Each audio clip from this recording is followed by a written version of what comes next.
La méthode No Yo-Yo by Beauty Sané vous présente ce programme.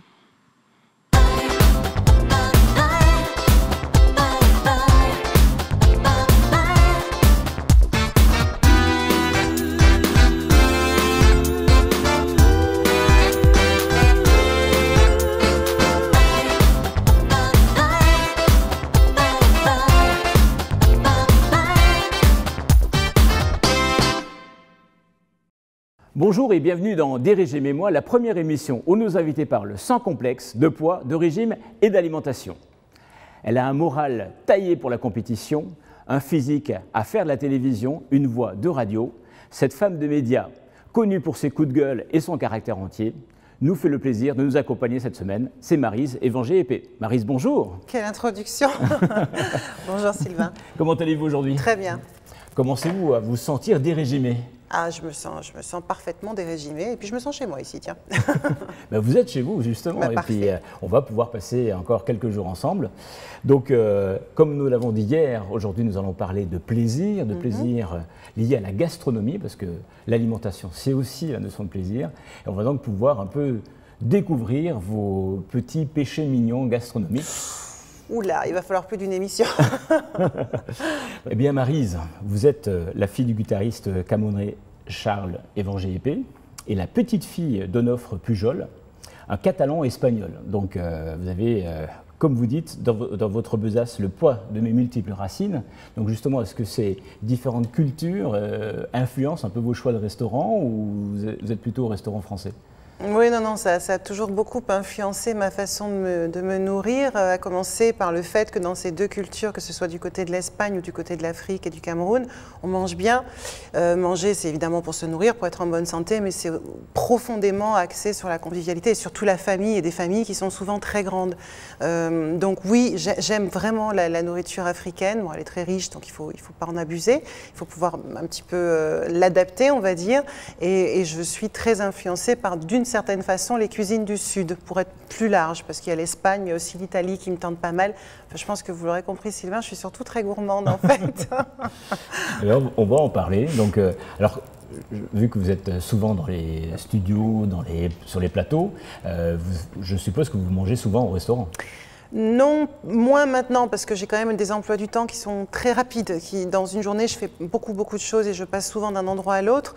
Je suis beaucoup plus adepte, et ça vient aussi de mes filles dont on a parlé ces jours précédents, de ces petits bento, vous savez, ces boîtes à goûter qu'on emmène et qu'on prépare le matin ou la veille à la maison. Donc le restaurant, pour moi, justement, ça ne peut pas être la cantine. Pour moi, il n'y a pas le temps pour manger le midi au restaurant, je trouve ça gâché. J'aime bien, vraiment, moi, si je suis au restaurant, j'y passe 2 heures, 3 heures, non seulement pour manger, mais pour rencontrer les amis, pour discuter. Donc, le restaurant, je le réserve plutôt à la soirée. À la soirée, donc pour un lien, pour un moment convivial avec des proches. Tout à fait. Alors, comment vous faites pour choisir un bon restaurant, en fait ? Beaucoup, je demande à mes amis, parce que j'ai des amis comme moi qui sont très gourmands, donc généralement on se refile les bonnes adresses. Et puis après c'est beaucoup en regardant leurs cartes. J'ai besoin de savoir s'ils sont des produits frais, des produits... si c'est pas marqué produits frais, de toute façon c'est qu'en général ça l'est pas, ce ne sont pas des produits du marché. Parce que c'est vrai que je pense que les restaurants qui vont chercher des produits frais, on est dans une période où il faut en faire la communication. Donc ça influence beaucoup mes choix. Vous avez des adresses à nous conseiller? Alors, évidemment, plutôt sur la région parisienne, ouais. On va rester, parce que j'en ai un petit peu partout dans la France, mais on va quand même rester sur la région parisienne. Parmi les restaurants que j'aime beaucoup, il y en a un que j'ai découvert qui allie justement mon goût de la cuisine africaine avec quelque chose d'un peu plus moderne et un petit peu plus allégé, qui s'appelle le Palanca.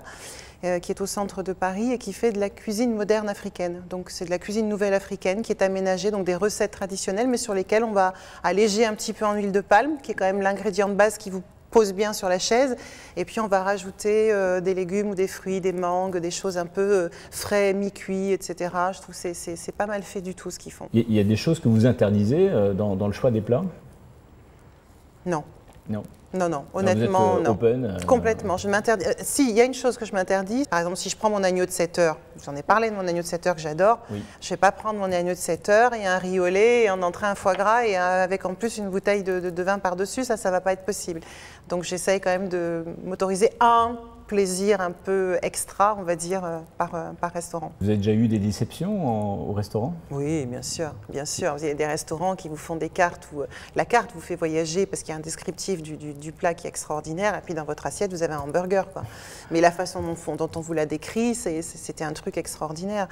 Ou alors des endroits où la nourriture est très bien, mais où le service, parce que ça compte aussi. Donc vous êtes plutôt valeur sûre ou aventurière dans les choix? Ah non, non, je peux être aventurière. Non, non. Ouais. Si l'intitulé m'a intriguée, je peux être complètement aventurière avec des choses qui, sur le papier, paraissent un peu bizarres.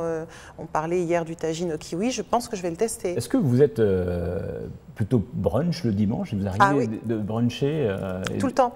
C'est notre rituel. Ça aussi, c'est un autre rituel familial, puisque le dimanche, c'est le seul jour où je ne travaille pas.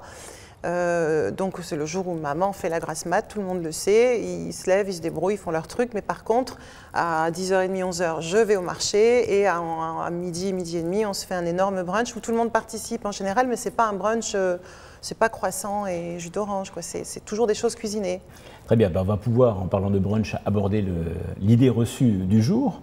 Parce que dans le brunch, on propose souvent des confitures très variées. Alors Maryse, pensez-vous que la confiture maison contient des vitamines? Des vitamines? Oui. Oh non, je ne pense pas. Fruits, oui, mais non, je ne penserais pas que ça contient du sucre, parce que si je ne m'abuse, moi je ne fais pas de confiture. J'en ai jamais fait, ça c'est quelque chose qu'il va falloir que j'essaie. Je fais des compotes, mais la confiture, il me semble, si je me souviens bien quand je voyais ma grand-mère le faire, que ça cuit à très gros bouillon, très longtemps et très chaud. Donc si j'ai bien suivi vos conseils, parce que vous m'avez quand même invité hier, donc j'ai entendu que les vitamines, elles ne supportaient pas la chaleur. Logiquement, ça ne doit pas marcher. Ça marche beaucoup moins bien, effectivement, donc c'est une idée reçue. Parce qu'on pourrait penser, en effet, qu'étant à la base de fruits, la confiture soit riche en vitamines. C'est faux. Les fruits de la confiture sont cuits longuement dans le sucre, ce qui détruit les vitamines sensibles à la chaleur. Si vous voulez consommer l'ensemble des vitamines du fruit, privilégiez un fruit cru. C'est ce que vous faites. Par contre, c'est bon la confiture. Mais c'est bon aussi. De temps en temps, avec modération. Mais juste par rapport à cette notion d'apport nutritionnel de la confiture. Des choses qu'on entend beaucoup dans le commerce quand on vous dit oh, c'est plein de nutriments, c'est plein. Non, ce sont des nutriments cuits et recuits. Maryse, je rappelle qu'on peut vous retrouver donc sur le Moscato Show sur RMC. Vous faites partie de la Dream Team depuis 2003 et aussi dans Plus d'Afrique sur Canal Plus Afrique. Oui.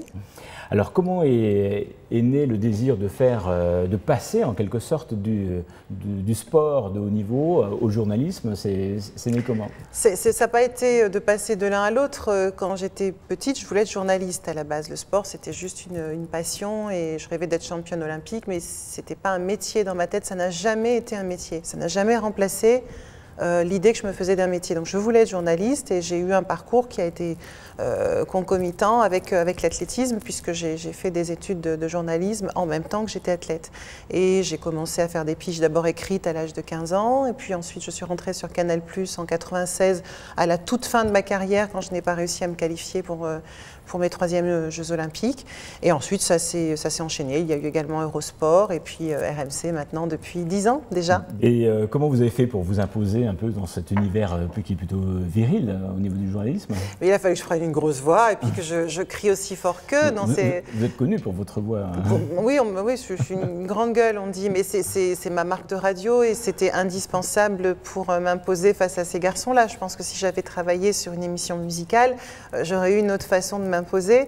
Mais c'est vrai que je pense qu'on prend la mesure les uns des autres, on se donne de l'énergie. Ce sont des garçons qui ont beaucoup d'énergie, Vincent Moscato, Éric Dimeco, et qui en donnent aux autres aussi. Hein. Ils ne sont pas avares. C'est-à-dire qu'en général, quand on est avec eux, même quand j'arrive fatiguée, c'est eux qui me boostent. Merci beaucoup pour toutes ces confidences. On arrive au terme de cette émission. On va se retrouver demain pour aller beaucoup plus loin dans vos souvenirs, parce qu'on va s'intéresser à tout simplement à la découverte culinaire de l'enfant que vous étiez. Donc, toute petite. Et nous allons terminer cette émission avec le conseil bien-être. Quand vous prenez un brunch au restaurant ou même à la maison, ne mangez pas 2 fois plus sous prétexte que ce repas couvre le petit déjeuner et le déjeuner. Vous pouvez tout goûter à condition de faire de toutes petites portions. Et n'oubliez pas de faire des pauses le temps que le message de la satiété parvienne au cerveau. Quand vous n'avez plus faim, arrêtez-vous. Bonne journée et à demain.